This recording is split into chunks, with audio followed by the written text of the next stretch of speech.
va commencer cette recette avec la réduction de vin blanc qui va nous servir plus tard à assaisonner notre tartare. Donc là c'est très facile, on met 1 litre de vin blanc, la villageoise en cuisine, dans une casserole et en fait on va le faire réduire sur le feu jusqu'à avoir une consistance très sirupeuse. On rajoute 60 g de sucre et ensuite on rajoute également le zeste d'un cédrat. Donc le cédrat c'est un agrume très parfumé mais on ne peut servir que de son zeste, il n'y a pas de jus à l'intérieur, quasiment pas. On se sert uniquement du zeste mais c'est très agréable en goût. Alors ensuite, une fois qu'on a mis notre vin blanc sur le feu à réduire, on passe au vin rouge. Donc le vin rouge, c'est le même concept. On va mettre 1 litre de vin rouge, la villageoise en cuisine, dans une casserole. Et on va faire exactement la même chose qu'avec le vin blanc, c'est-à-dire qu'on va rajouter également 60 g de sucre en poudre dedans.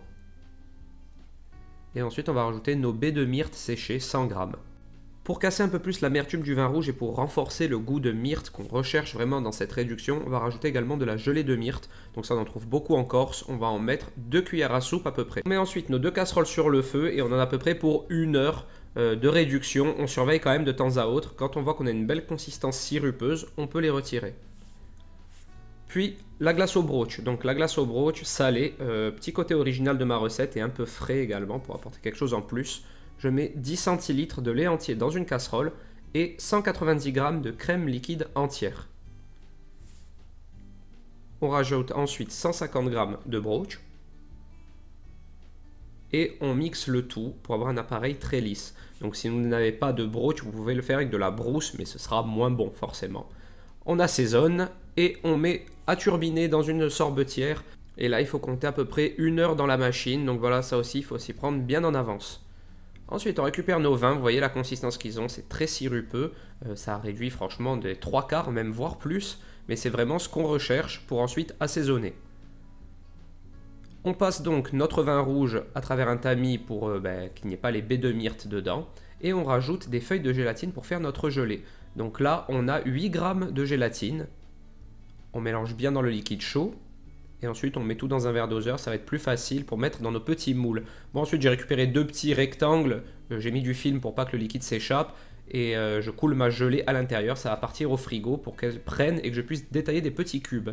Ensuite la pâte à beignet, alors je prends de la farine de châtaigne corse et j'en mets 125 g dans un saladier, je mets 25 g de farine de blé, je mets un verre entier de bière ambrée aromatisée à la châtaigne qu'on trouve en Corse. Et je mélange bien pour ne pas avoir de grumeaux.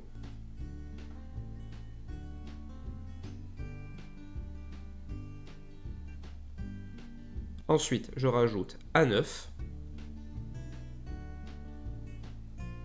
Et enfin, un petit peu d'huile de noisette, voilà, pour renforcer le côté noisette châtaigne qu'on trouve beaucoup en Corse. Ça aussi, ça va faire l'identité corse de mon plat. On passe ensuite au tartare de veau tigré. Veau tigré, c'est une race qu'on a en Corse de veau qui est plus forte en goût que le veau classique. Là, vous comptez à peu près 200 g par personne et on va faire donc un tartare au couteau. Donc là, c'est du quasi de veau. Donc on le découpe en fines lamelles puis ensuite en cubes. Donc voilà, on va avoir à peu près des cubes d'1,5 cm de côté. On met tout dans un saladier. Et ensuite, on va mettre donc tous les petits aromates qui vont avec. Donc là, on va mettre un oignon nouveau également qu'on va détailler en petits cubes. Ensuite, de la ciboulette, du cerfeuil, du persil. Vous pouvez mettre les herbes qui vous font envie et des noisettes pour, comme d'habitude, rappeler le côté corse car nous produisons des noisettes en Corse et notamment à Cervione et elles sont excellentes. Ensuite, on récupère notre réduction de vin blanc qui a refroidi et on zeste le reste du cédrat dedans pour avoir du cédrat confit, du cédrat frais à l'intérieur et on la monte à l'huile de noisette. Ça va être l'assaisonnement de notre tartare, voilà. C'est comme ça que j'utilise le vin blanc dans mon tartare et honnêtement, c'est une découverte pour moi. J'ai fait plusieurs tests et je suis arrivé à un résultat vraiment très satisfaisant. Je trouve que cet assaisonnement, il est parfait avec le veau tigré. Donc voilà, je suis ravi de cette petite technique qui, j'espère, fera la différence lors du tournoi des régions. On passe ensuite à nos beignets d'huîtres à la farine de châtaigne, donc nous produisons également des huîtres en Corse. Pas tout le monde le sait, mais nous avons l'étang de Diane où nous produisons des huîtres. Donc ce qu'on fait, c'est qu'on récupère les huîtres et on les plonge dans la pâte à beignets à la farine de châtaigne. Voilà, comme ça, on renforce une fois de plus le côté très régional de notre recette et on les met dans un bain d'huile bouillante. C'est très rapide, hein, on les laisse vraiment 10-15 secondes, pas plus.